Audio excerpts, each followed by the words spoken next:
चलो वाला विद्यार्थी मित्रों, गई काले આપણે પ્રક્ષિપ્ત ગતિ વિશે વાત કરી।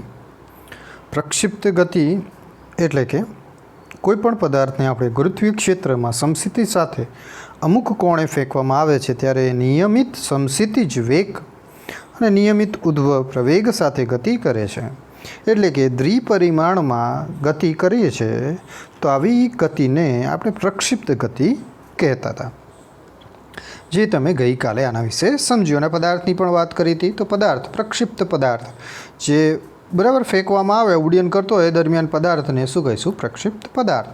ઉદાહરણમાં ફૂટબોલ, ક્રિકેટ, આ ગઈકાલે આપણે વાત કરી। સ્વતંત્ર ગતિ વિશે પણ વાત કરી, બરાબર, એના ઘટકો વિશે પણ વાત કરી। A is equal to minus g i, બરાબર, a x is equal to 0, a y is equal to minus g, v0 x is equal to v0 cos theta, v0 y is equal to v0 sin theta. આ ગઈકાલે આપણે આ વિશે ચર્ચા કરેલી છે, એટલે અભ્યાલ હું ચર્ચા ખાસ કરતો નથી। એવી જ રીતે આ પ્રક્ષિપ્ત ગતિના પદાર્થ માટેની વાત કરી હતી, એક્સ અક્ષ, વાય અક્ષ, બરાબર, એની અંદર આ v0 વેગથી પદાર્થ પ્રક્ષિપ્ત ગતિ કરે છે અને આપણે આકૃતિ આ જોઈ હતી, અધો દિશામાં આ ગતિ કરે, સમસ્થિતિ દિશામાં આપણે વેગની વાત કરી હતી। હવે આગળ જોઈએ આજે। હવે પછી આપણે એના સ્થાનાંતરને પ્રારંભિક x0 is equal to 0, x સ્થાનાંતર આપણે શોધ્યું હતું, બરાબર ને? સૂત્ર આપણને ખબર છે ને કે ભાઈ D is equal two v0t plus 1/at²। X વાળું અહીંયા કર્યું હતું, x0 હતું એટલે માત્ર v0 ઇન્ટુ ટી જ આવતું હતું, એટલે x બરાબર v0 cos 0 ઇન્ટુ ટી। એવી રીતે વાય મૂકી તો આ વાયની કિંમત ગઈકાલે તમે શોધી એટલે તમને યાદ હશે આજે। એવી રીતે એનું વિકલન કર્યું એટલે આપણે એને વેગ મળ્યો। તો આ વેગ જો સમય ઉપર આધારિત નથી, એટલે કે એક્સ અક્ષમાં એ સમય ઉપર આધારિત નથી, માટે એ કેવો કહેવાય? અચળ કહેવામાં આવે છે। હવે આજ પ્રક્ષિપ્ત ગતિમાં થોડા આગળ વધીએ અને નવું સમીકરણ મેળવીએ કે પ્રક્ષિપ્ત પદાર્થના ગતિપથનું સમીકરણ મેળવો, બરાબર। તો આવી રીતે પણ તમને પ્રશ્ન પૂછાય, અથવા તો એમ પ્રશ્ન પૂછવાય વાય બરાબર tan theta 0 into x minus g upon 2 cos theta 0 into x² મેળવો, એટલે આવી રીતે પણ સૂત્ર તમને પૂછાતા હોય છે। તો ચલો પ્રક્ષિપ્ત ગતિપથનો આકાર આપણે જોઈએ। તો ગઈકાલે તમે અહીંયા જોયું કે એક્સ અને વાયના સમીકરણોનો લોપ કરીએ, બરાબર છે, અને અહીંયા આપણે આગળ જોઈએ કે કેવી રીતે આપેલું છે। અહીંયા જો સીધું મેં તમને અહીંયા વાય સમીકરણની વાત કરી, y is equal to tan x minus g અપોનમાં 2v0 cos થીટા 0નો હોલ સ્ક્વેર ઇન્ટુ x², આ સૂત્ર વડે અપાય છે। હવે અહીંયા એના માટે કોઈ પણ તમારા જોડે સાદું રૂપ આપ્યું નથી, બરાબર છે, પરંતુ તમારે સાદું રૂપ લખવાનું રહેશે। ઓકે, તમને અહીંયા વાત કરી કે એક્સ અને વાયનો લોપ કરવાનો, એટલે કે એની અંદર આપણે કિંમત મૂકવાની છે। તો ખૂબ જ સિમ્પલ, ચલો આપણે જોઈ જ લઈએ, ચલો ને। તો સૂત્ર તમને ખબર હતી, અભિયાલ આપણે જોયું હતું, એક્સ બરાબર સૂત્ર શું હતું? તો ભાઈ v0 into cos theta 0 into T, ready? હવે આના ઉપરથી હું ટીને સૂત્ર કરતા બનાવું તો ટી બરાબર શું જોવા મળે મારી જોડે ભાઈ? તો ટી બરાબર તમને અહીંયા બી ખબર પડી જાય કે ભાઈ એક્સ અને ભાગાકારમાં v0 cos 0 થીટા 0 મળી જાય। આપણે વાયની અંદર લોપ કરવાનું, તો વાયનું સમીકરણ શું હતું? તો તમે જોયું હતું કે ભાઈ વાય બરાબર v0 into sine theta, y x ઉપર હતું એટલે સાઇન થીટા 0 આવશે, ઇન્ટુ શું આવ્યા હતા ભાઈ? ટી, બરાબર। આ સૂત્રો જે ગઈકાલે તમે જોયા એ માઇનસ 1/2, બરાબર, જી ઇન્ટુ ટી²। આપણે લોપની વાત કરી હતી। હવે આ જે ટીની કિંમત હતી આ ટીમાં મૂકી દઈએ અને આ જે ટીની હતી આ કિંમતમાં મૂકી દઈએ, અને સમીકરણ જુઓ તમે, દેખો v0 તો એના એ જ રહ્યા, તો ચલો v0 એની એ જગ્યાએ મૂકી દઈએ, સાઇન 0 હતા, સાઇન થીટા 0 હતા, એ પણ એની જગ્યાએ, ટીની કિંમત મૂકી, તો શું કિંમત આવી? તો એક્સ છેદમાં v0 cos થીટા 0, પછી શું આવ્યું? માઇનસ, તો 1/2 તો 1/2, જી પણ એની જગ્યાએ, અહીંયા એક્સ છે એટલે ઉપર જે ટીની કિંમત હતી એટલે શું થઈ જશે? તો ભાઈ x² અને છેદમાં v0² ઇન્ટુ cos² થીટા 0। જો ખૂબ જ સરળ થઈ ગયું। હવે તમે અહીંયા જુઓ તો જો V0 ઉડી ગયા. આ સાઇન થીટાની નીચે આવી ગયું ten theta, sorry cos theta. હવે તમને નાના ધોરણમાં એટલે કે 10મા ધોરણમાં ખબર જ છે કે ભાઈ સાઇન થીટાના છેદમાં કોસ થીટા હોય એટલે એને લખાય ટેન થીટા. બરાબર કે નહીં? તો આ ખૂબ જ તમને સરળતાથી ખબર પડી ગઈ હશે. તો સિમ્પલ, V0 ઉડી ગયા, સાઇન ભાગ્યા કોસ એટલે થઈ ગયું મારી જોડે ટેન થીટા. એટલે જવાબમાં શું થઈ ગયો? Ten theta 0 into x. તો જો આ પહેલું પદ મળી ગયું જે આપણે જોઈતું હતું. બીજા પદમાં તો કશું છે જ નહીં, એનું એ જ આવશે 1/2 g હતા g, x સ્ક્વેર હતા તો x સ્ક્વેર, અને છેદમાં V0² cos સ્ક્વેર થીટા 0. તો આ મળી ગયું મને પરવલય આકારનું સમીકરણ. tan theta 0 into x minus 1/2 g x square upon V0 cos square theta 0. તો જો આ જે સમીકરણ બન્યું, આ સમીકરણ જે અહીંયા માત્ર લખેલું હતું જે આપણે તારવ્યું, તો એવી રીતે x અને yના લોપના આધારે આપણે આ સમીકરણ મેળવી શકીએ છીએ. આ સમીકરણ બરાબર, જેની અંદર V0 થીટા 0 અને V0 ઇન્ટુ g જે અચળ છે. તો આમ આ સમીકરણ y બરાબર ax પ્લસ bx સ્ક્વેર, જ્યાં એ બી અચળ છે અને જે પરવલય સમીકરણનું પાલન કરે છે. તો જો અહીંયા પણ આપણી જોડે એવું જ થયું. આપણું જે અહીંયા સમીકરણ મેળવીએ, આપણે જે સમીકરણ તો y is equal two ax plus bx square. તો જો આપણે આ ટેન થીટાવાળું પદ પણ અચળ એટલે એ અચળ. બરાબર, એટલે એક્સ એની જગ્યાએ આવી ગયો. આ માઇનસમાં લઈ લઈએ આટલું પદ એટલે આ થઈ ગયો મારી જોડે બી, એટલે એ પણ અચળ પદ.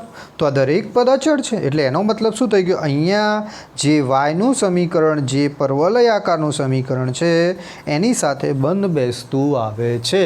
માટે પ્રક્ષિપ્ત પદાર્થનો જે ગતિપથ છે એ ગતિપથ પરવલય આકારનો હોય છે. તો આ ખાસ કરીને તમારે યાદ રાખવું, MCQમાં પૂછાય, દાખલામાં પૂછાય.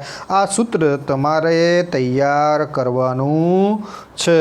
બરાબર, એને યાદ રાખવાનું છે સૂત્ર ભાઈ.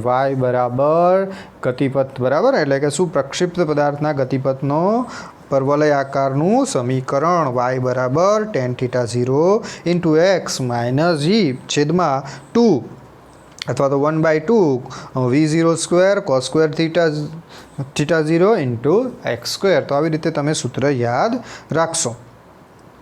ઓકે, હવે જો એનો અહીંયા પરવલયનો આકાર પણ અહીંયા તમને બે ઘટકો સ્વરૂપમાં દર્શાવેલ છે. ઓકે, તો જો અહીંયા મારી જોડે આ કયો ઘટક? સોરી, એક્સ અક્ષની દિશા, સોરી આ એક્સ અક્ષની દિશા, ઉપર જે છે એ વાય અક્ષની દિશા. પ્રક્ષિપ્ત પદાર્થની અહીંયા ગતિ જો આવી રીતે દર્શાવેલી છે તમારી જોડે છે ને. અને અહીંયા જો દરેકના ઘટકો દર્શાવેલા છે. કયા ઘટકો દર્શાવેલા? વેગના ઘટકો દર્શાવેલા છે. જો વેગનો આ પહેલો ઘટક થઈ ગયો V0x i કેરેટ, એવી જ રીતે અહીંયા V0y j કેરેટ. એવી રીતે હજુ અહીંયા આગળ જઈએ અને આપણને ખબર છે કે ભાઈ કોઈ પણ ઢાળ હોય એના કોઈ પણ બિંદુએ તમે સ્પર્શક દોરો તો એ સ્પર્શક તે બિંદુ પાસે તેના વેગની દિશા દર્શાવે છે.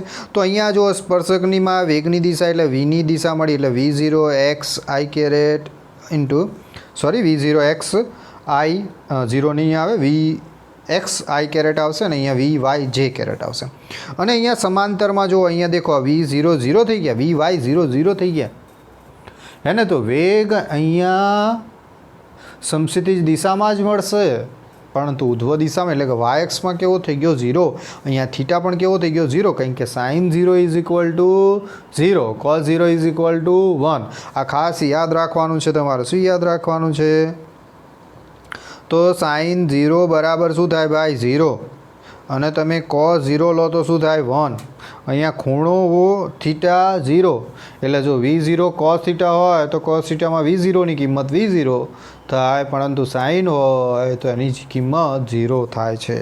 ઓકે, તો આ ખાસ યાદ રાખવાનું. એટલા માટે અહીંયા V બરાબર V0 x i કેરેટ જ આપેલું છે.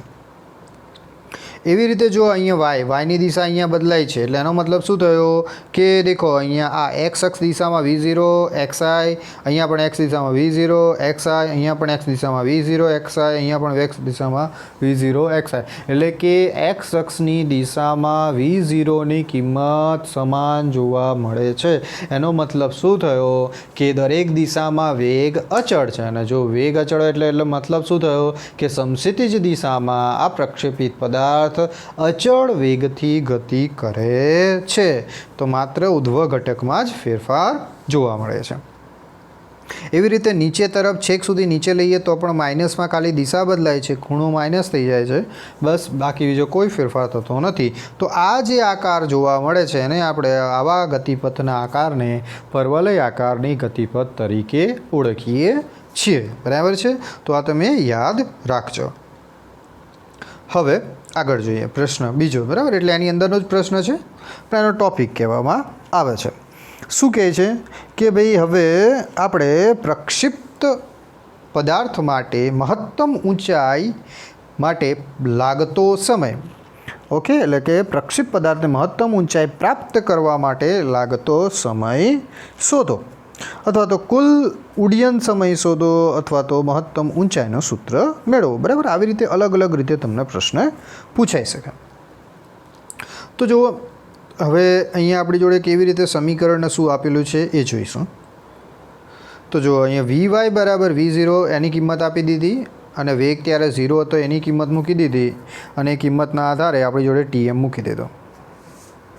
એટલે કે પ્રક્ષિપ્ત પદાર્થમાં મહત્તમ ઊંચાઈએ પહોંચવા માટે લાગતો સમય આપણી જોડે Tm ધારીશું. બરાબર છે? તો આ તમારે યાદ રાખવાનું છે. ઓકે, અહીંયા ક્યાંય લખાય એવું, બરાબર, જો અહીંયા લખ્યું છે પ્રક્ષિપ્ત પદાર્થે મહત્તમ ઊંચાઈ પહોંચવા માટે કેટલો સમય લાગે છે એને આપણે નામ આપી દીધું Tm. એટલે પહોંચવા માટે લાગતો સમય Tm જેટલો હોય એટલે આપણે ધારી લઈએ, અને આ સમય Tm છે. હવે બિંદુ Vy બરાબર 0 હોવાનું ત્યારનું આપણે સમીકરણે Tm લખી શકાય. એટલે જો અહીંયા yનું સમીકરણ લખ્યું છે, બરાબર, કોનું? વેગનું સમીકરણ છે. એટલે તમે જે આગળ સમીકરણ લખ્યા વેગનું, એ વેગનું સમીકરણ સૌથી પહેલાં લખવું. બરાબર છે? તો અહીંયા વેગનું સમીકરણ સીધું આપી દીધું હતું, એની અંદર એમને શું મૂકી? ટીની કિંમત મૂકી દીધી, એટલે થઈ ગયું Tm.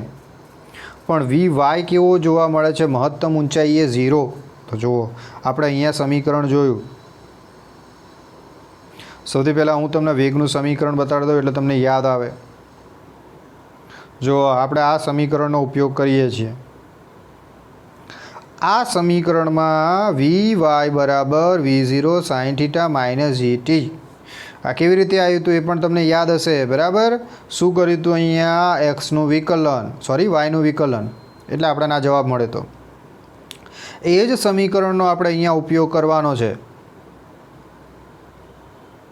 એ જ સમીકરણનો આપણે અહીંયા ઉપયોગ કરવાનો છે. શું હતું સમીકરણ? તો Vy બરાબર V0 sin θ 0 minus G into T.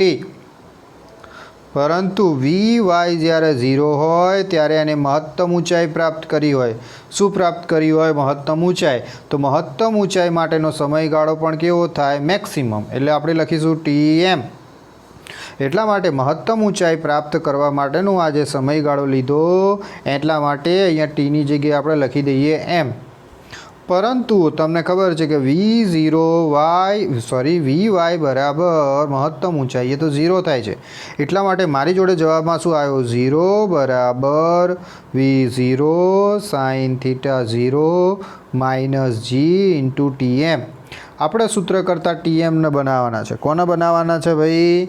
Tm ને. એટલે આને સૂત્ર કરતાં બનાવો તો V0, 0ની આ સાઈડ જાય એટલે કેવું થઈ જાય ભાઈ? આ માઇનસ હતું તો માઇનસના આ સાઈડ લો એટલે પ્લસ થઈ જાય. તો આવું મારું સૂત્ર બને, G into Tm is equal to V0 sin θ into θ 0. મેળવવાનું શું છે ભાઈ? Tm. તો Tમને આપણે સૂત્ર કરતાં બનાવી દઈએ તો જવાબમાં શું થઈ જાય? V0 sin θ 0, અને ભાગાકારમાં શું થઈ જાય? G. તો જો આ ખૂબ જ સરળ સમીકરણ આપણે મેળવી લીધું. કયા માટે? તો મહત્તમ ઊંચાઈએ પ્રાપ્ત કરવા માટે લાગતો મહત્તમ સમય માટેનું સૂત્ર મેળવ્યું, જ્યાં આપણે ટી બરાબર ટીએમની કિંમત મૂકી. તો આવી રીતે આપણે મહત્તમ ઊંચાઈએ પ્રાપ્ત કરવા માટેનો સમય શોધી કાઢ્યો, જેનું સૂત્ર છે જે યાદ રાખવાનું છે. ઓકે, તો આ ટીએમ આપણે શું કરીશું? યાદ રાખીશું. ઓકે, હવે બીજો આગળની વાત કરીએ તો હવે આગળ શું આપ્યું છે? તો આ સમીકરણ આપણે જોયું, બરાબર. આપણે કેવી રીતે આ સમીકરણ મેળવ્યું તમે જોઈ લીધું હશે. V0 sin θ0/g. હવે ઉડ્ડયન સમયની વાત કરીએ, બરાબર. શું વાત કરીશું હવે? ઉડ્ડયન સમયની, બરાબર છે. હવે ઉડ્ડયન સમયની વાત કરીએ એટલે ક્યાં સુધી પદાર્થ ઉડે છે એની વાત કરીએ. તો આપણે અહીંયા જોઈએ તો ક્યાં સુધી આપણે પદાર્થ, જ્યાં સુધી પદાર્થ જમીન ઉપર ના આવે ત્યાં સુધી. એટલે પદાર્થ અહીંથી અહીંયા આવે ત્યારે એ શું થઈ જાય? 0. એટલે પદાર્થ પડી ગયો હોય તો હજુ આગળ ગતિ કરતો હોય તો બરાબર કરી શકે છે, પરંતુ આપણે એવું સ્વીકારી લઈએ કે ધારો કે એ જમીન ઉપર હોય, બરાબર છે, અને પડે છે. આપણે એવું સ્વીકારીએ, બરાબર છે, કે ભાઈ અહીંયા આવે છે ત્યારે એ એક્સમાં અહીંયા મહત્તમ સ્થાનાંતર કરે છે, પરંતુ વાય અક્ષ કેવી થઈ જાય એની? 0, કારણ કે આ બિંદુએ ક્યાં આવી જાય છે? 0 પાસે. એટલે કે જ્યારે વાય 0 થાય એ વખતે એનો જે સમયગાળો જોવા મળે એ કુલ સમયગાળાને આપણે ઉડ્ડયન સમય તરીકે ઓળખીએ છીએ, જેને આપણે અહીંયા કેપિટલ TF વડે દર્શાવ્યું છે. તમે સ્મોલ TF વડે પણ દર્શાવી શકો. આ ખૂબ જ સરળ છે. હવે તમે કેવી રીતે મેળવશો? તો જ્યાં વાય 0 હતું તો વાયનું સૂત્ર શું હતું ભાઈ? તો વાયનું સૂત્ર આપણે યાદ રાખ્યું હતું એવી જ રીતે, y is equal to V0 sin θ0, બરાબર, ઇન્ટુ શું હતા? ટી. પછી શું હતા? -1/2g ઇન્ટુ t² હતા. હવે વાય આપણે શું લઈ લીધું? 0. તો જ્યારે વાય મારી જોડે 0 થાય છે એ વખતેના સમયગાળા માટે આપણે શું લખીશું? TF. શું લખીશું? કેપિટલ TF, એટલે કે ઉડ્ડયન સમય. એટલે આપણે અહીંયા લખી દઈએ 0. તો આ સૂત્ર શું થઈ જાય ભાઈ? V0 sin θ into 0 into TF -1/2g into TF². તો આ તો 0 હતું, પણ આ માઇનસ હતું, માઇનસના આ સાઈડ લો એટલે પ્લસ થઈ જાય. તો મારી જોડે જવાબમાં શું બની જાય? આવું થઈ જાય, 1/2g TF² is equal to V0 sin θ0 into TF. પણ જુઓ અહીંયા, સોરી, કંઈ ભૂલ થઈ ગઈ લાગે.